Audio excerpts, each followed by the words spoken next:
안녕하셨습니까? 인도태평양 전략연구원의 최수용입니다.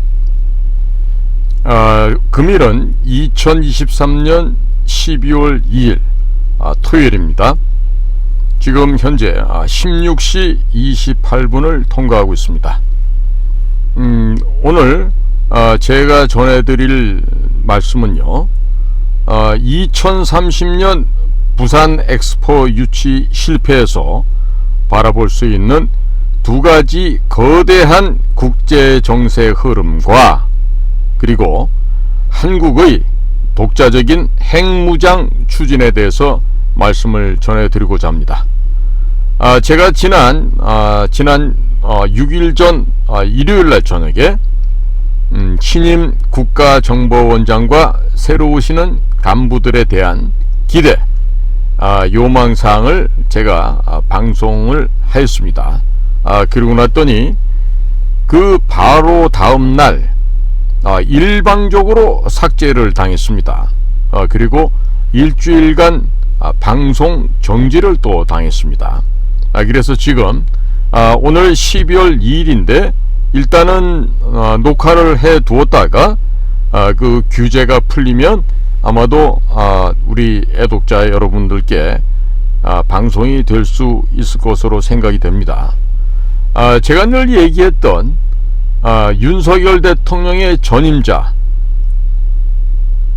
그 문 선생이 북의 김정은에게 넘긴 USB를 조사할 것, 그리고 두 번째로 그의 부인 그 육덕진 아주머니가 국정원의 그 특활비를 가져다가 사치에 낭비해서 국고에 심대한 손해를 입혔습니다. 그래서 그렇게 함부로 남용된 약탈된 국고를 조사할 것을 요청을 했고요.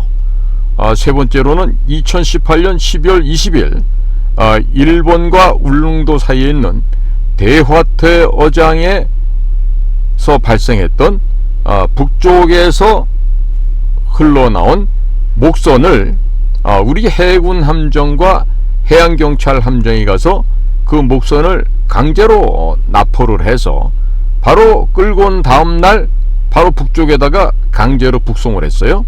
그것을 규명하라. 그리고 네 번째로는 정보사에 아주 훌륭하고 걸출했던 에이스 공작관 정규필 대령을 간첩으로 몰았는데 그 간첩을 모은 결정적인 단서가 이영권이라고 하는 가짜 이름을 쓰고 있는 우리 국정원의 정규필 대령의 친구라고 하는 그 김 선생에 대해서 제대로 진상을 밝혀달라. 그리고 이어지는 얘기로 최근에 발생하고 있는 북괴로부터 야기된 대한민국 행정 전산망 마비 사태에 대해서 하루빨리 원인 규명과 함께 그 대책을 세워야 할 것이라고 제가 얘기를 했고요. 그리고 오늘 한마디 더 붙인다라면 이집트 통신회사 오라스콤이 북으로부터 받아야 될 6억 달러를 문재인 정권 말기에 아랍에미레이트, 사우디아라비아, 이집트를 방문하는 그 과정에서 한국수출입은행으로부터 대출을 받아서 대략 2조 원 정도를 이집트에게 돈을 빌려주고 무기를 판매하는 과정에서 북쪽의 부채 6억 달러를 그러니까 6억 달러를 이집트 측에게 그러니까 변제해줬던 그런 일이 있었죠. 그래서 그것을 지금 확인을 한 미국의 군부와 미국의 정보기관에서 굉장히 불편해하고 심지어는 경로를 하고 있다는 이야기를 전해드렸었습니다. 그래서 지금 앞으로 아마 육군 사관학교 출신들이 원장 차장을 하게 되기 때문에 그런 점을 예상을 두고 제발 좀 국가를 위해서 열심히 좀 일해달라는 그런 당부의 이야기를 제가 동영상에 올렸더니 일방적으로 하루가 지난 다음에 삭제를 당했습니다. 그러나 지금 삭제를 당한다 그래서 저희 방송에서 국민들께 올바른 정확한 진실을 알려드리는 것은 저희 공작관TV 그레이트 게임의 기본 책임이라고 생각합니다. 그래서 오늘은 2030년 부산 엑스포 유치 실패로부터 우리가 볼 수 있는 두 가지의 거대한 국제정세의 흐름, 그리고 한국의 독자적인 핵무장 추진, 이와 같은 내용으로 말씀을 전해드리도록 하겠습니다.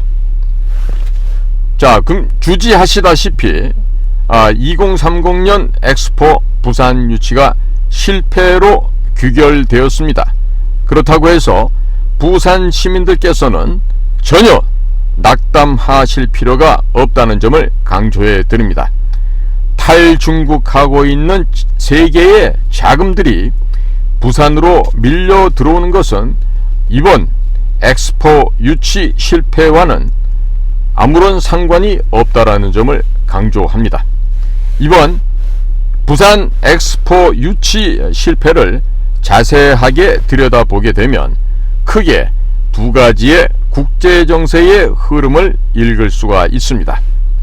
2030년 엑스포 부산 유치 이야기가 나오게 된 계기는 중국 해체를 위해서 상하이와 홍콩에 투자되어 있는 국제 자금을 부산으로 옮겨서 부산을 동북아시아 중심 항만 도시로 육성하고자 하는 국제 금융 세력의 큰 흐름이 하나가 있습니다. 즉 영국계 자금, 미국계 자금, 유태계 자금 등이 부산으로 들어오려는 움직임이 하나가 있습니다. 동북아시아의 헤게모니를 중국에서 한국으로 옮기려는 작업의 연장선상이라고 볼 수가 있겠는데, 2030년 엑스포 부산 유치 이야기가 나오게 된 배경이기도 합니다. 부산을 중국의 상하이나 홍콩에 버금가는 국제 도시로 키우기 위해서 거대한 쇼가 필요했었기 때문입니다. 2030년 부산 엑스포 유치 이야기가 나온 것이기 때문에 이번 엑스포 유치가 실패하였다고 해서 탈중국 자금들이 부산으로 몰려오려는 움직임이 멈춘 것은 아니기 때문입니다. 자, 그렇기 때문에 부산 시민들께서는 크게 낙심할 필요는 없다고 하겠습니다. 반면 또 다른 하나의 거대한 움직임이 발견되었습니다. 국제적으로 반미 정서, 반유대계 정서, 반서방 정서가 상상을 초월할 정도로 팽배해졌다는 것입니다. 과거에는 미국이 밀어주면 국제회의나 국제 스포츠 행사를 유치하는 데 큰 문제가 없었습니다. 그러나 이제는 미국이 밀어준다고, 미국이 지원한다고 소문이 나면 모두 등을 돌리는 상황이 발생하고 있습니다. 미국의 바이든 행정부가 한국 기업들에게 미국에게 투자를 하라고 해놓고서 인플레이션 감소법이라고 하는 IRA법을 통해서 동맹국인 한국 기업들의 뒤통수를 친 것을 전 세계가 지켜보았습니다.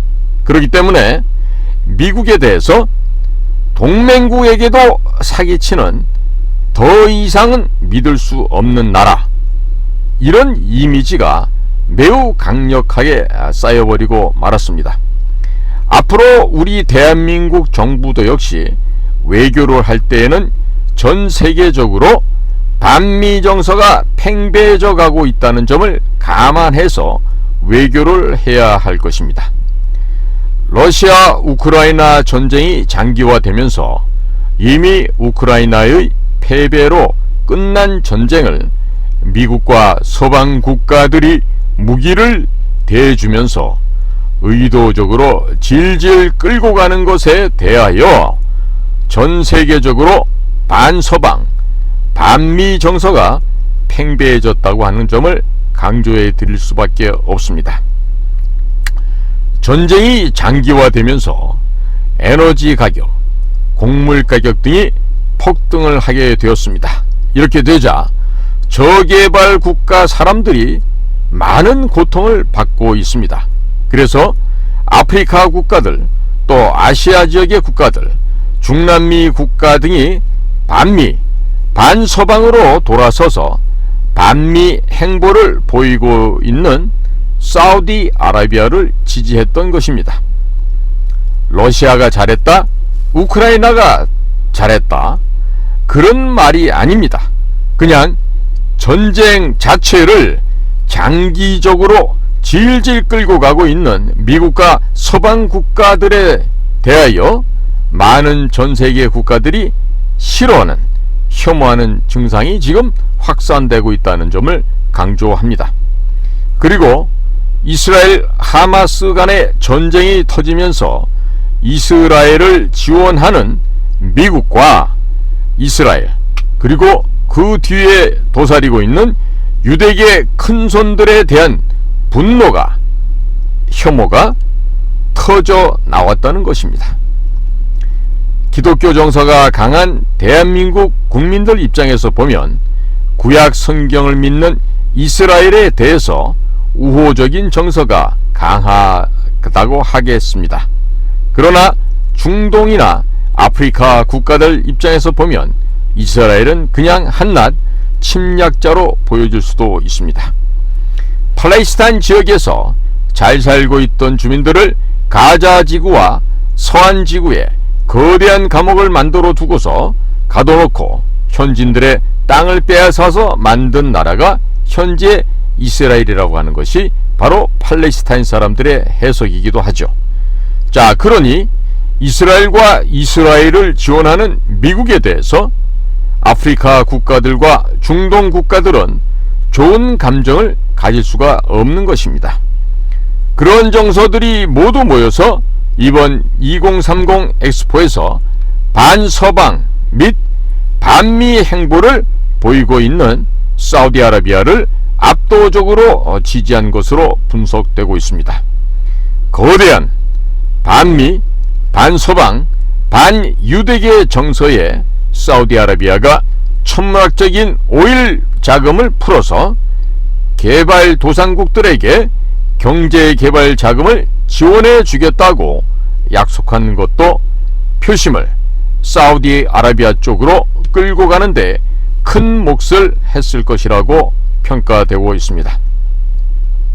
사우디아라비아가 전 국토를 재개발하기 위해서 2030년까지 약 4천조 원을 쏟아부을 것이라고 합니다. 현재 반서방, 반미 정서가 팽배해지고 있는 사우디아라비아에서 2030년까지 짧은 기간 내에 공사 기간을 맞춰 공사를 할 수 있는 기술력이 있는 나라는 전 세계에서 대한민국과 일본밖에 없습니다. 러시아는 더운 중동의 사막의 땅에서 공사하는 것에 매우 힘들어합니다. 또 중국은 기술력이 부족하고 미흡하기 때문에 사우디아라비아가 공사를 맡기는 것은 상상을 할 수가 없을 것입니다. 2030년 엑스포를 사우디아라비아가 가져갔다고 하더라도 4천조 원에 달하는 개발 자금들 가운데 상당 부분을 우리 대한민국의 기업들이 수주할 수 있을 것입니다.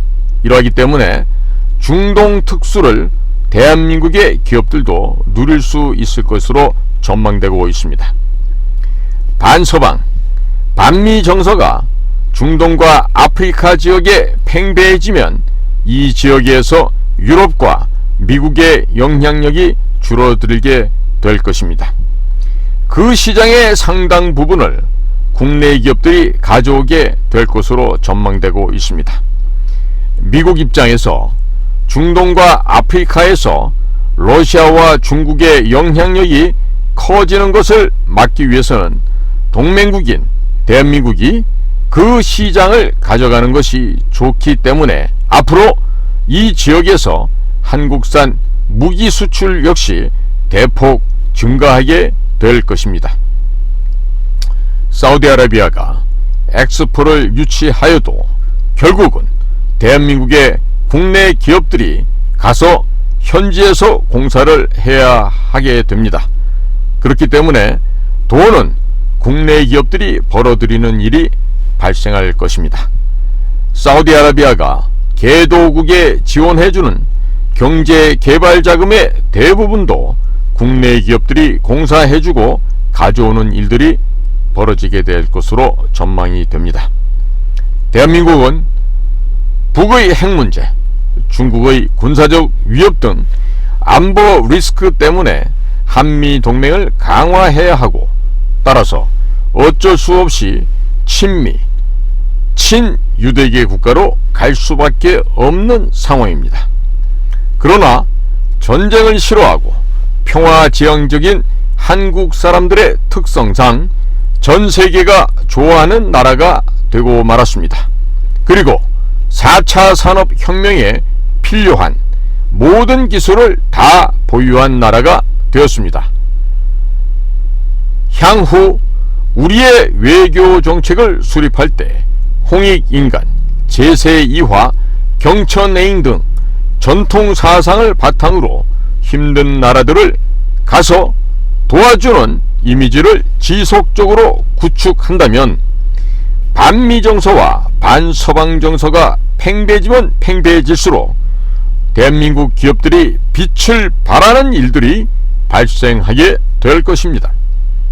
전 세계의 자금이 대한민국으로 빨려 들어오는 이상한 일들이 발생하고 있습니다. 중동 국가들이 미국, 서방 국가, 이스라엘은 싫어한다 해도 또 친미, 친서방, 친이스라엘인 한국은 좋아하는 일들이 벌어지고 있습니다. 탈중국하는 미국계, 영국계, 유대계 자금이 대한민국으로 몰려들고 있는 것에 대해서 중동계 자금까지 대한민국으로 몰려드는 이상한 일들이 벌어지고 있습니다. 이렇게 되면 대한민국이 독자적인 핵무장을 한다 하더라도 미국이 반대하기 어렵게 될 것입니다. 미국이 한국이 북한과 중국의 핵 위협으로부터 생존권을 보장받기 위해서 독자적인 핵무장을 하려는 움직임을 만약 미국이 탄압하게 될 경우에 반미 정서가 더욱 거세져서 미국의 고립이 더욱 심화될 수도 있을 것입니다. 그리고 미국의 한국에 대한 경제 제재 또한 안 먹히는 상황이 오게 될 것입니다. 미국이 한국의 핵무장에 반발을 해서 경제 제재를 하게 될 경우 한국산 포탄을 제공받지 못하게 될 것입니다. 따라서 유럽과 미국의 안보가 위험해질 수도 있으므로 그냥 모르는 척 눈 감아주는 상황이 발생하게 될 것입니다. 불과 몇 개월 전만 하더라도 대한민국의 핵무장을 극렬하게 반대해왔던 미국 땅에서 이제는 한국의 핵무장을 권유하는 듯한 이상한 움직임들이 발생하고 있어서 대단히 사람들로 하여금 혼미스럽게 만들고 있습니다. 자, 그런데 전 세계의 자금이 대한민국으로 몰려오기 시작하면 미국이 한국의 핵무장을 핑계로 해서 경제 제재를 잘못했다가는 동맹국인 대한민국을 잃어버리게 될지도 모르게 됩니다. 전 세계의 자금을 안전하게 지키기 위해서 투자자들의 한국이 핵무장을 하는 데 있어서 지지할 가능성이 점차로 높아지고 있습니다. 따라서 윤석열 정부가 뚝심을 갖고 핵무장을 추진하는 것도 검토해 볼 필요가 있다 하겠습니다. 미국의 힘이 많이 빠진 것이 확인된 상황에서 주한미군에게만 안보를 유지하는 것은 위험할 수도 있다는 점을 망각해서는 안 될 것입니다. 오늘도 저희 공작관TV 그레이티 게임을 경청해 주셔서 감사를 드립니다. 저는 인도 태평양 전략연구원의 최수용입니다. 감사합니다.